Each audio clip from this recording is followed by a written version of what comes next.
जय हिंद। आप सभी का स्वागत है आपके अपने चैनल लक्ष्य तक पर। सीटेट की जितने भी लोग तैयारी कर रहे हैं उनके लिए हम रोजाना फ्री प्रैक्टिस सेट करा रहे हैं। रोजाना दोपहर 1 बजे आप हमारे साथ जुड़ सकते हैं। तो चलिए आज के हम प्रैक्टिस सेट को स्टार्ट करते हैं। बाल विकास के महत्वपूर्ण प्रश्नों की श्रृंखला के साथ आपको प्रस्तुत किया जा रहा है यह क्लास, और संपूर्ण बाल विकास जो आपके पेपर में पूछा जाता है उसका निचोड़ होने वाला है। तो चलिए पेपर में आने वाले प्रश्न हैं।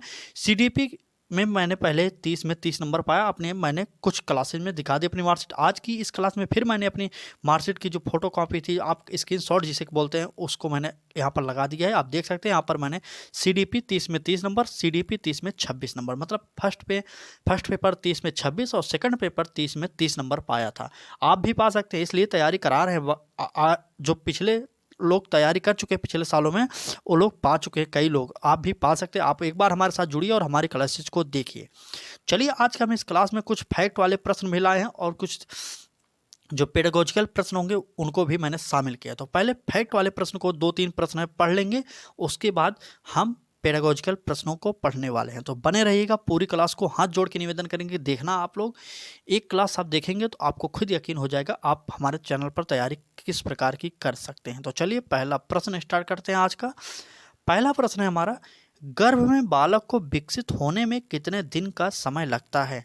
अगर आप सोच रहे हैं इस प्रकार के सीटेट प्रश्न नहीं पूछता तो आपकी ये बहुत बड़ी भूल होने वाली है, क्योंकि सीटेट जब से बीच में एक बार ऑनलाइन पेपर लिया तब से सीटेट का पैटर्न ही चेंज हो गया। कभी भी कुछ भी वह पूछ सकता है, तो आपको सभी प्रश्नों को आना चाहिए। चले, तो क्या 150 दिन लगता है, क्या 280 दिन, या 200 दिन, या बात करें 50 दिन? तो चलिए बताइए, बालक को गर्भ में विकसित होने के लिए कितना दिन का समय लगता है? तो ये फैक्ट वाले प्रश्न होंगे, इनमें हम कम समय लगाएंगे। तो उत्तर हो जाएगा हमारा 280 दिन। हमारा बी ऑप्शन सही हो जाएगा, 280 दिन। पूरी क्लास को देखिएगा, अभी 2-3 प्रश्नों के बाद हम पेडागोजिकल सेक्शन इसमें स्टार्ट कर देंगे। ठीक है, अगला प्रश्न है हमारा, नवजात शिशु का भार कितना होता है? अगर आपसे पूछा जाए नवजात शिशु का भार कितना होता है, ए ऑप्शन देखिए 6 पाउंड होता है, बी ऑप्शन 7 पाउंड, और डी ऑप्शन 8 पाउंड, और सी ऑप्शन 8 पाउंड, और डी ऑप्शन 10 पाउंड। तो चलिए बताइए, इसका जो उत्तर होगा वह होगा 7 पाउंड। ठीक है, चलिए चलिए आगे बढ़ते हैं, आगे बढ़ें। चलिए पूरी क्लास को देखिएगा, अभी पेडागोजिकल प्रश्न शामिल करें किए हैं, थोड़ी देर बाद आ जाएंगे। ठीक है, चलिए अगला प्रश्न हमारा, बुद्ध के बहुकारक सिद्धांत के प्रतिपादक कौन थे? आपसे कहा जा रहा है बुद्ध के बहुकारक सिद्धांत के प्रतिपादक कौन है?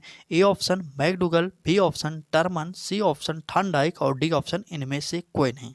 ठीक है, चले, तो थॉर्नडाइक महोदय ने बुद्ध का बहुकारक सिद्धांत दिया, आपके लिए यह इंपॉर्टेंट है। थॉर्नडाइक ने बिल्ली पर प्रयोग किया था, आपको यह भी पता होना चाहिए। आगे बढ़ते हैं, अगला प्रश्न देखते हैं। अब यहाँ से हम इस प्रश्न को छोड़ेंगे क्योंकि यह प्रश्न आपके सिलेबस में नहीं है। तो यह प्रश्न, अब यहाँ से जो प्रश्न को आप हमने शामिल किया है वह पेडागोजिकल प्रश्न है। तो चलिए हम अब यहाँ से पेडागोजिकल प्रश्न को हल करने वाले हैं। तो अब यहाँ पर आप ध्यान से देखिएगा, क्योंकि अब पेडागोजी स्पेशल यह क्लास होने वाली है यहाँ से। तो चलिए पहला प्रश्न देखते हैं पेडागोजी का। जो फैक्ट वाले प्रश्न पढ़े थे वो भी इम्पोर्टेंट था। पेडागोजिकल प्रश्न का पहला प्रश्न देखिए क्या है, निचली कक्षाओं में शिक्षण के खेल पद्धति मूल रूप से आधारित हैं।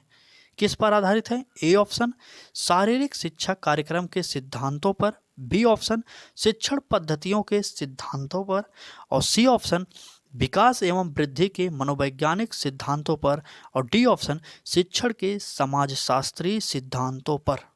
तो चलिए बताइए उत्तर क्या होगा इस प्रश्न का।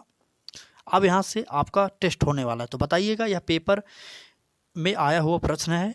तो चलिए देखते हैं कितने लोग प्रीवियस ईयर को हल किए, इसके माध्यम से आपको पता चल जाएगा। चले, तो इसका उत्तर हो जाएगा हमारा सी ऑप्शन सही हो जाएगा, विकास एवं वृद्धि के मनोवैज्ञानिक सिद्धांतों पर यह विधि आधारित होती है।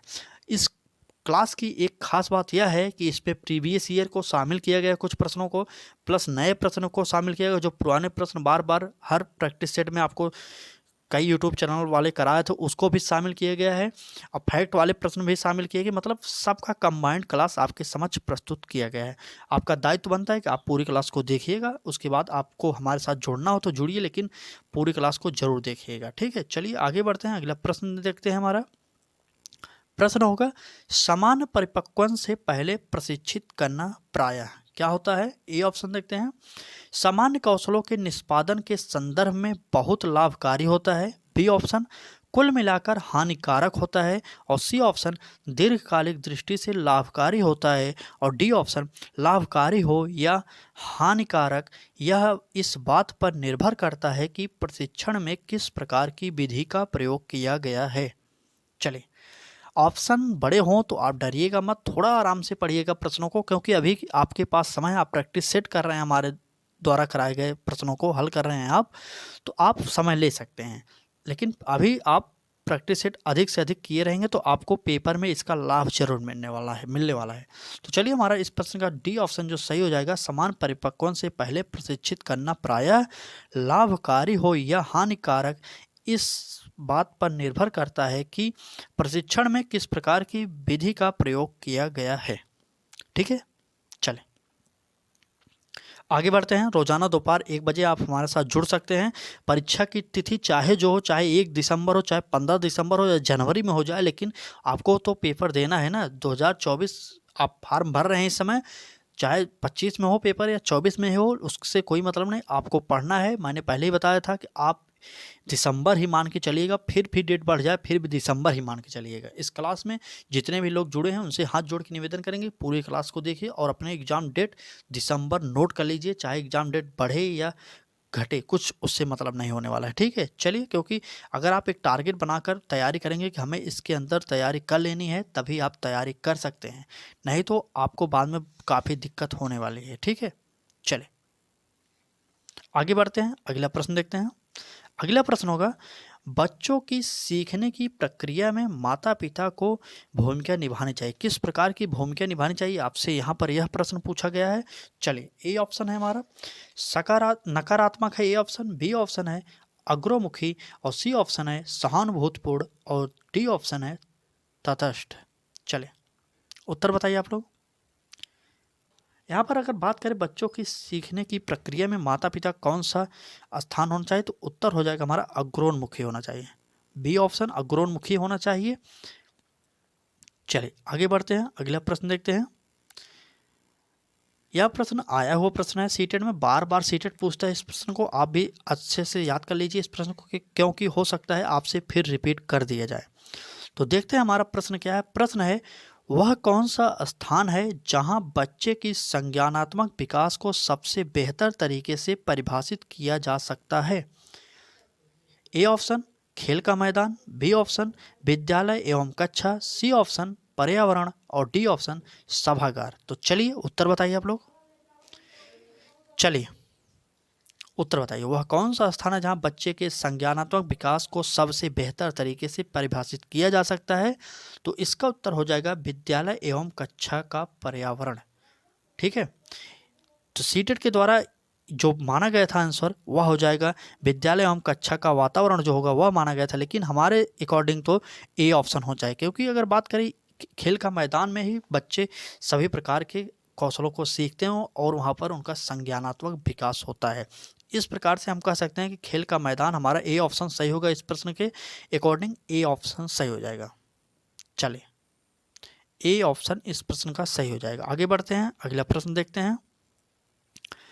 अगला प्रश्न होगा हमारा, चलिए अगला प्रश्न है, पृथक पृथक समझती समूह के व्यक्तियों के बच्चों की अभिवृत्ति साधारणतया आधारित होती है। किस पर आधारित होती है?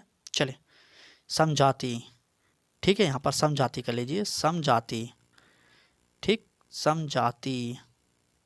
चलिए, समजाति समूह के व्यक्तियों के प्रति बच्चों की अभिवृत्ति साधारणतया किस पर आधारित होती है? ठीक है, चलिए, उनके अभिभावकों की अभिवृत्ति पर, बी ऑप्शन उनके समकोणों की अभिव्यक्ति पर, और सी ऑप्शन दूरदर्शन के प्रभाव पर, और डी ऑप्शन उनके सहोदर की अभिवृत्ति पर। चलिए उत्तर बताइए आप लोग जल्दी से। तो ए ऑप्शन हमारा सही हो जाएगा, उनके अभिभावकों की अभिवृत्ति पर हमारा ए ऑप्शन सही हो जाएगा। कम समय में अधिक प्रश्नों की प्रैक्टिस सेट हम आपको करा रहे हैं, तो आपका भी दायित्व बनता है आप हमारे साथ जुड़िए, चैनल को सब्सक्राइब करिए, बेल आइकन को ऑन करिए। अगर अब तक आप हमारे फेसबुक पेज लक्ष्य तक को फॉलो नहीं किए तो आप फेसबुक पेज लक्ष्य तक को फॉलो जरूर कर लीजिएगा। चलिए आगे बढ़ते हैं, अगला प्रश्न देखते हैं। अगला प्रश्न होगा हमारा, मानव विकास किन दोनों के योगदान का परिणाम है। आपसे कहा जा रहा है मानव विकास किन दोनों के योगदान का परिणाम है। ए ऑप्शन अभिभावक एवं अध्यापक का, बी ऑप्शन सामाजिक एवं सांस्कृतिक कारकों का, सी ऑप्शन वंशानुक्रम एवं वातावरण का, और डी ऑप्शन इनमें से कोई नहीं। चलिए उत्तर बताइए आप लोग, चलिए जल्दी उत्तर बताइए। तो उत्तर हो जाए मानव विकास किन दोनों के योगदान का परिणाम है, तो उत्तर हो जाएगा हमारा सी ऑप्शन। सी ऑप्शन से हो जाएगा वंशानुक्रम एवं वातावरण दोनों का योगदान होता है। मानव विकास में योगदान की बात की जाए तो वंशानुक्रम एवं वातावरण यह दोनों का योगदान होता है। आगे बढ़ते हैं, अगला प्रश्न देखते हैं।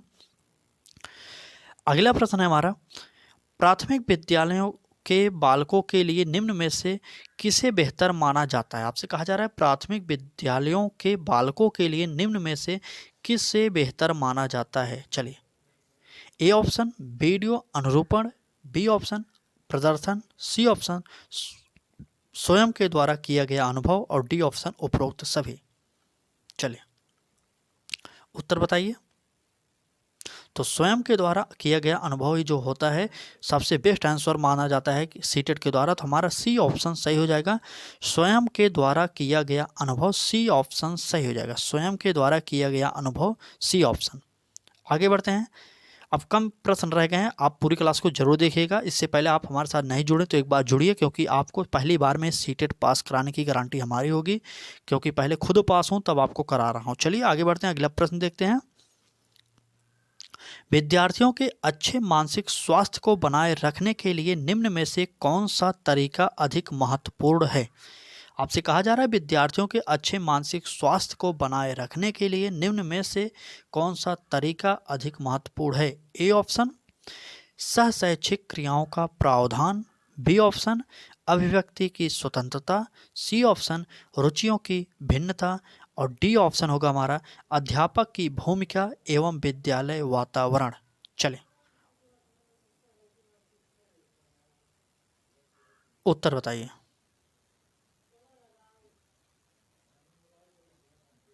चलिए, विद्यार्थियों के अच्छे मानसिक स्वास्थ्य को बनाए रखने के लिए निम्न में से कौन सा तरीका अच्छा है।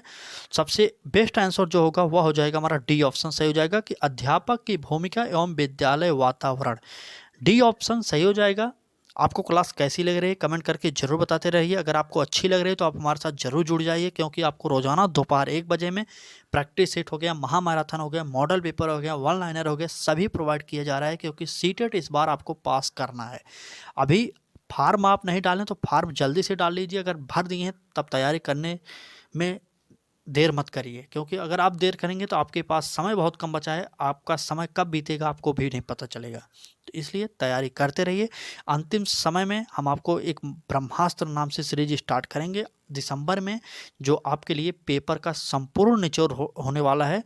तब तक आप प्रैक्टिस सेट के माध्यम से अपनी तैयारी को बेहतर दिशा में ले जाते रहिए और किताबों को पढ़िए अधिक से अधिक। चलिए आगे बढ़ते हैं, अगला प्रश्न देखते हैं।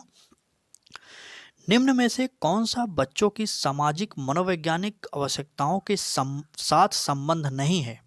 ए ऑप्शन सामाजिक अनुमोदन अथवा सराहना की आवश्यकता, बी ऑप्शन संवेगात्मक सुरक्षा की आवश्यकता, सी ऑप्शन शरीर से अपशिष्ट पदार्थों का नियमित रूप से बाहर निकलना, और डी ऑप्शन विद्यार्थियों को विद्यालय में खेलना क्यों उचित है।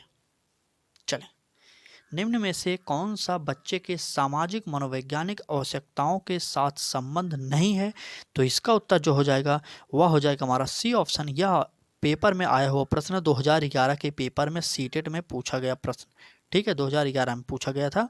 अगर आप प्रीवियस ईयर नहीं हल किए तो आपको कमेंट करके जरूर बताना है, तो हम आपको प्रीवियस ईयर 2011 से 2024 जो जुलाई में हुआ वहाँ तक हम पेपर को हल करा देंगे आपको। तो चलिए इसका ऑप्शन सी हो जाएगा कि शरीर से अपशिष्ट पदार्थों का नियमित रूप से बाहर निकलना, यह हमारा सी ऑप्शन सही हो जाएगा इस प्रश्न का। आगे बढ़ते हैं, अगला प्रश्न देखते हैं। चलिए अगला प्रश्न होगा, विद्यार्थियों को विद्यालय में खेलना क्यों उचित है। चलिए, कहा जा रहा है विद्यार्थियों को विद्यालय में खेलना क्यों उचित है। ए ऑप्शन उन्हें शारीरिक रूप से सशक्त बनाएगा, बी ऑप्शन यह शिक्षकों के लिए काम आसान करेगा। और सी ऑप्शन, यह समय बिताने में सहायक होगा। और डी ऑप्शन, यह सहयोग एवं शारीरिक संतुलन का विकास करेगा। चलिए उत्तर बताइए। तो विद्यार्थियों को विद्यालय में खेलना क्यों उचित है? तो उत्तर हो जाएगा यह सहयोग एवं शारीरिक संतुलन का विकास करेगा। तो डी ऑप्शन हमारा सही हो जाएगा, डी ऑप्शन सही हो जाएगा। चलिए डी ऑप्शन सही हो जाएगा। आज की क्लास कैसी लगी आपको कमेंट करके ज़रूर बताना है। अगर इस प्रकार की क्लासेज आप रोज़ाना देखना चाहते हैं तो आप हमारे साथ जुड़िए, लक्ष्य तक को सब्सक्राइब करिए, बेल आइकन को ऑन करिए, क्योंकि आपको पहली बार में अगर सीटेट पास करना है तो आप हमारे चैनल लक्ष्य तक से ज़रूर जुड़ें। तो चलिए दोस्तों, आज की इस क्लास में बस इतना ही। कल फिर मिलेंगे दोपहर 1 बजे एक नए क्लास के साथ। तब तक निवेदन बस इतना करेंगे कि पूरी क्लास को देखते रहिए और बुक को पढ़ते रहिए। अधिक से अधिक किताबों को पढ़िए, कहीं पर कोर्स लेने की ज़रूरत नहीं, आप आसानी से पास हो सकते हैं। इसी उम्मीद के साथ आप रोज़ाना हमारे साथ जुड़ते हैं दोपहर 1 बजे में। आज की क्लास को समाप्त करते हैं। कल फिर मिलेंगे एक नए प्रैक्टिस सेट, एक नए मॉडल पेपर के साथ। तब तक के लिए धन्यवाद। क्लास को देखते रहिए और अपनी तैयारी को अच्छी दिशा में ले जाते रहिए। तो चलिए दोस्तों, आज की इस क्लास में बस इतने प्रश्न थे। क्लास देखने के लिए बहुत बहुत धन्यवाद।